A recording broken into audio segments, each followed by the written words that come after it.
6 years ago, I ran across the rig you see behind me. It's Peter McKinnon's easy DIY overhead camera setup. And at the time, I didn't have a huge need for an overhead camera rig like this, but as time has progressed, it has become something that I have found more and more use for.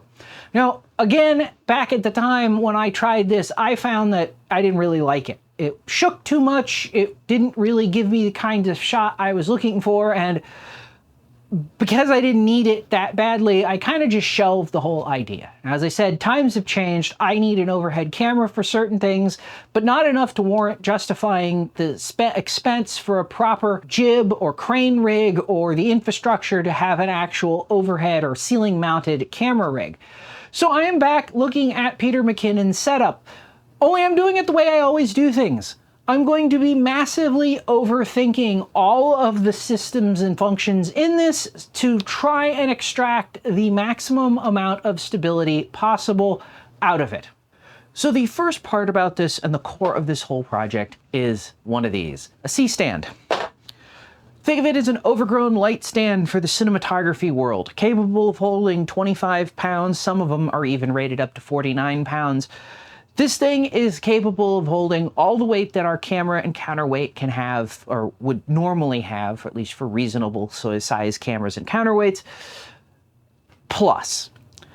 You can't do this with a light stand. You really do need to use a C-stand. Now, when you're looking for C-stands, obviously more expensive stands are going to be better built and all that kind of jazz.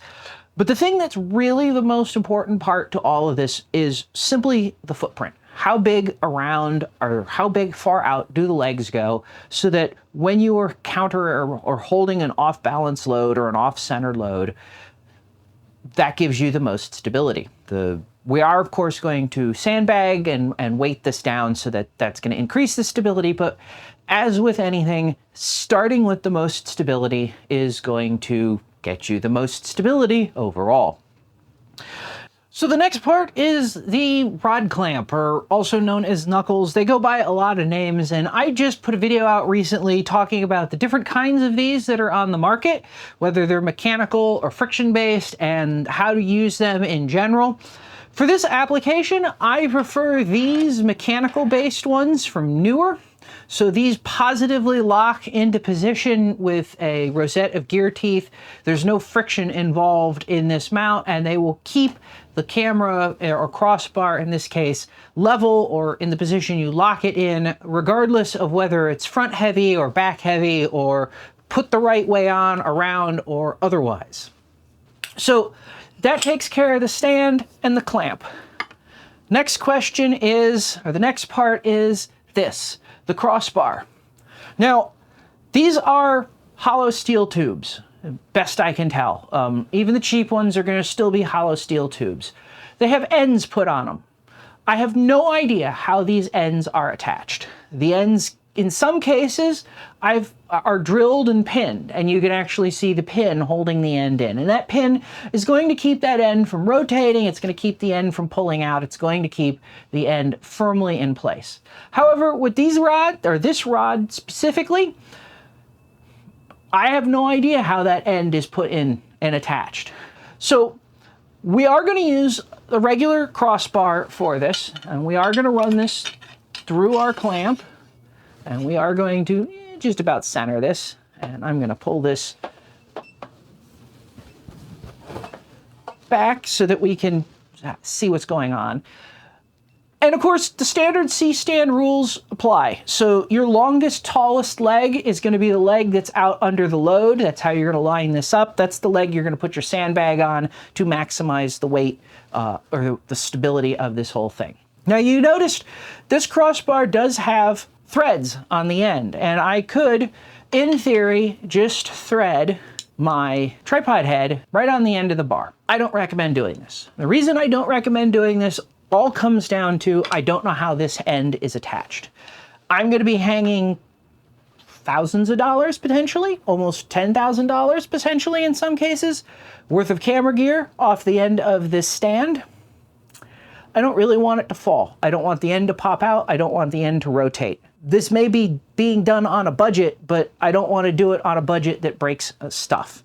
Now, that said, I have done this. I have put a tripod head on the end and hung my camera off of it. My camera's still fine. It's still here. It didn't collapse or just get destroyed. I just don't recommend doing it. So we are going to use some kind of a clamp, specifically a super clamp. One of these. These are the old school big beefy boy super clamps. Now, lots of companies these days like to call these little things super clamps because they clamp the things and they think they're super and whatnot. This is not what you want to use to mount your tripod head on your crossbar in your DIY easy overhead camera rig. You want to use the big style. Now I have two of these old school clamps right here. This one's a Manfrotto. This one's an Impact. This one's about half the price of this one. For the vast majority of instances where I am talking about using super clamps or using super clamps actually even in practice, I use the Impact ones because when you've got a big pipe and you've got whatever, you know, a 2-inch diameter pipe or a shelf or a door, they're half the price. As far as I can find or tell, they are the same strength, and I have never had a problem using these Impact ones in place of the expensive Manfrotto ones. Except here. Clamping to a 5/8 inch diameter smooth metal bar, the Impact ones I have found slip in a way that the Manfrotto ones I have found don't. So setup for this is again pretty straightforward. When you get these from the factory, they will have a wedge so that they can be used on a flat surface. You pull the wedge out.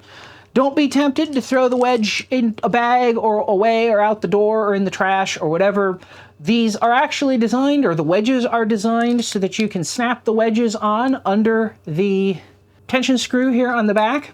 And before we get to hanging this on the rod, we need to talk about how we need to or want to attach our tripod head to this. Now, when you get these from the factory, they will come with one of these. And this is reasonable, except if I put this in here, you can see it sticks up about 1 inch. This is great if you're using a light. You can stick a light on, mount the light right to it, and everything works out really well. For a camera, first of all, it's a 1/4-20 thread. It's not a 3/8-16 thread. And second of all, it is going to raise the camera up even further off the super clamp, which is not ideal. The proper tool for this is one of these. This is a short double stud. This is keyed in the same hexagonal pattern as the one that comes with it, the standard, the long stud, if you will. And it has a 1/4-20 and a 3/8-16 threaded stud, I guess for lack of a better word, on it.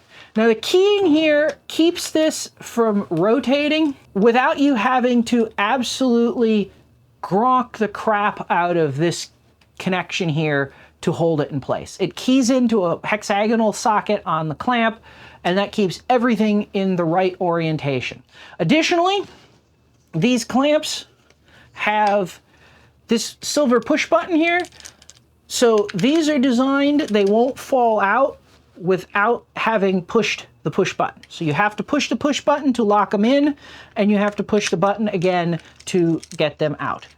Now, if you don't have one of these, and these aren't terribly expensive, they're like $10, $11, $12 or something like that, you can, in a pinch, use one of these.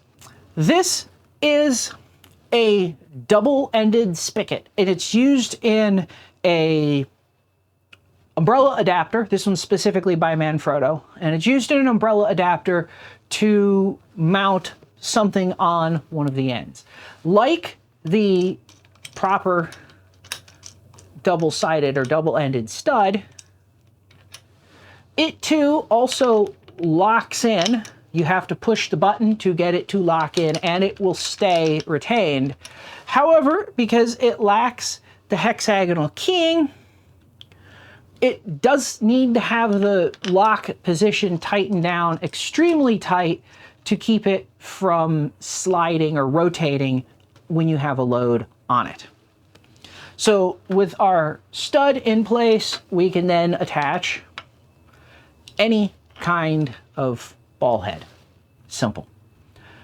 Obviously, because all of this stuff weighs something and we need to counterbalance this whole rig, you will need to consider how much weight you are putting on this. So don't use the heaviest ball head that you have, unless that's the only ball head you have. You want to kind of use something that's, you know, reasonably light. So for example, this is a Oben BZ226T. It does not weigh a lot. It will hold any of my cameras in place. Now, that brings us to, obviously, I've got this clamped here, Orienting Things. Keep in mind, your camera is probably pretty heavy. And your camera is going to want to both rotate this and pull on this in all kinds of different ways. And I haven't tightened everything down here, so that's why it's rotating. My recommendation for putting this all together is to rotate your ball head in such a way, because this is slightly off center. You can see the ball head axis is not directly under the rod axis. Rotate your ball head and clamp in a way that causes the center axis of your camera to be basically directly under your crossbar. On top of that, you're going to want to think about how all of this stuff is going to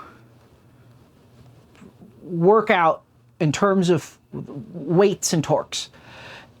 And I know that's kind of I don't want to have to do that because, well, I don't want to have to do that. None of this stuff is going to lock down perfectly tight on everything in every position. And with the ball head, we do have a single screw holding this in place. So there is no, nothing to stop the ball head from, you know, rotating loose if the camera weight is put in the wrong way. So you kind of need to think about, okay, if the camera is trying to turn it because the camera's weight is in a certain position, the camera is going to be pulling this way. Is that going to make it tighter, or looser for this setup? And so the way I have this oriented, this is actually not what we want, because this is going to make that get looser. So if I undo this, loosen my clamp, flip it around, clamp it back down. Now, of course, my head's in the wrong direction, but we can just rotate that around and adjust our actual clamp. But now the weight of the camera, if it's offset, is going to want to turn this way, which is going to want to tighten this joint up. So right-hand rule for all screws in this case is going to want to tighten this up. Same thing you're going to want to think about your clamp. Is the weight of the camera going to want to rotate this away or not? Now, again, depending on the rods, you may or may not be able to get this to lock down super, super tight. Different rods are going to have different surface finishes, different amounts of polish, whatnot. This is actually still slippy even with my Manfrotto clamp. It's super slippy with my Impact one. So you're gonna have to kind of, play with and look at and think about, what you're doing in your situation. There's just not a ton of strength in this end of the clamp. So that brings me to the camera. In this case, I have my gripped R5 Mark II, gripped R5, and normally I have a 28-70 f2 on this camera. That's a 3.5 pound lens or a 3 pound lens right out of the gate. That is a little bit excessive for this kind of rig. Now, it can handle it, even with the gripped camera, but the key to the camera side of things, in my opinion, is, again, think about weight, trim all of the fat you can. Now, I want my camera's sensor axis to be parallel, the long axis of the sensor to be parallel with the clamp because I'm going to put this on the side of a table shooting down. Because of that, I want to use the L plate because I want to mount to the L side of the plate, thus pointing my camera essentially down parallel with the overhead rig. If that's not a necessity or you're going from behind, you can use the bottom plate if you don't have a L plate or whatever. If I had an L plate that didn't use the camera's battery grip as its main mounting point, I would mount this whole thing, without the battery grip just to save weight. Because again, the lighter you can make this, the better off everything's going to be. That brings us to the last kind of part of this setup, and that is counterweighting. So we definitely will want to counterweight this rod. Now, there are a couple of options commercially available out there. They're really nice little weights that clamp onto one of these rods. They have a built-in rod clamp for it. All you got to do is spend the $20-something to get one, and you can go ahead and use that. Alternatively, you can do what I do, which is just use some weights from home gym kind of weight bench weights. So I have a pair right here of 2.5-pound home gym weights.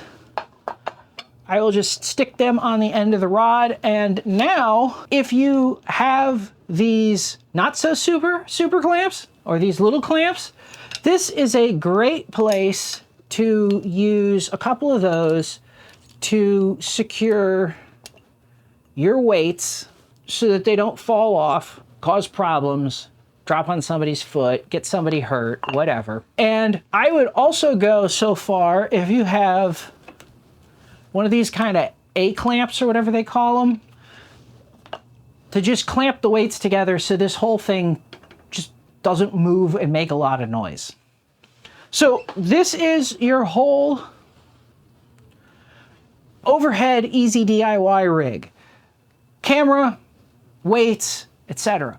So camera setup aside, and I'm not going to go into details on Canon specific cameras, but I am going to talk kind of big picture. Big picture is, of course, you want to turn auto power off.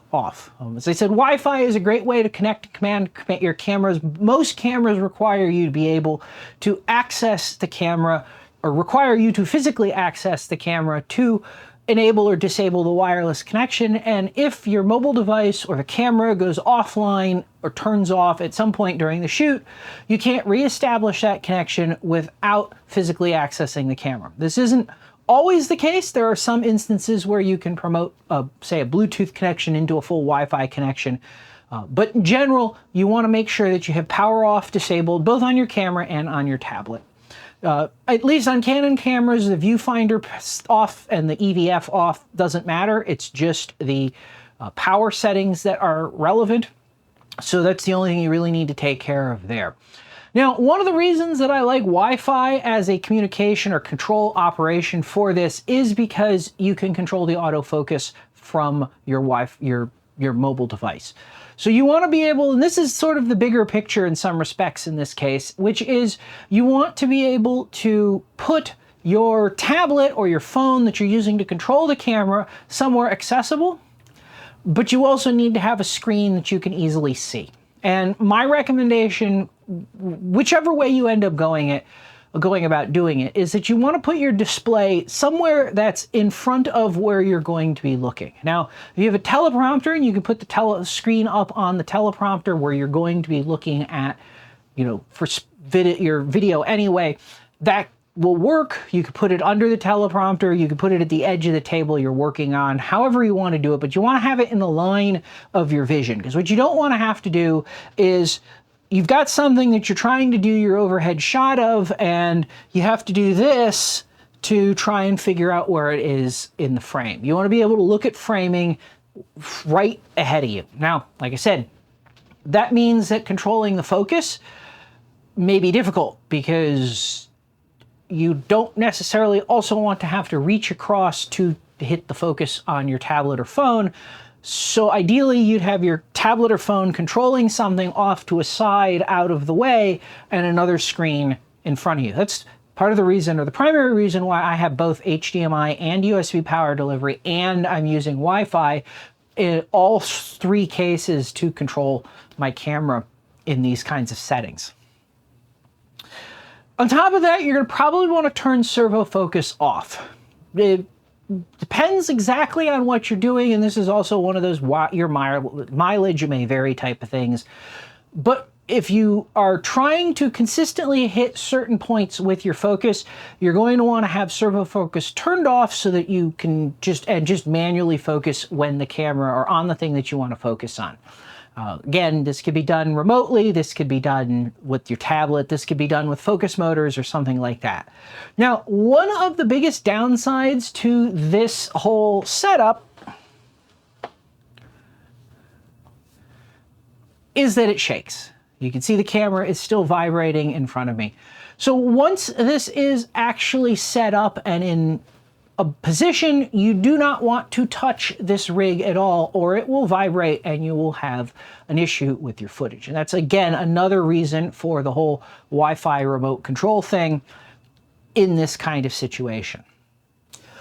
So that is Overthinking Peter McKinnon's easy DIY overhead rig using a C-stand. If you found this useful or at least interesting, let me know by hitting that like button. If this kind of thing seems like it might be your kind of thing, please consider subscribing if you're not already.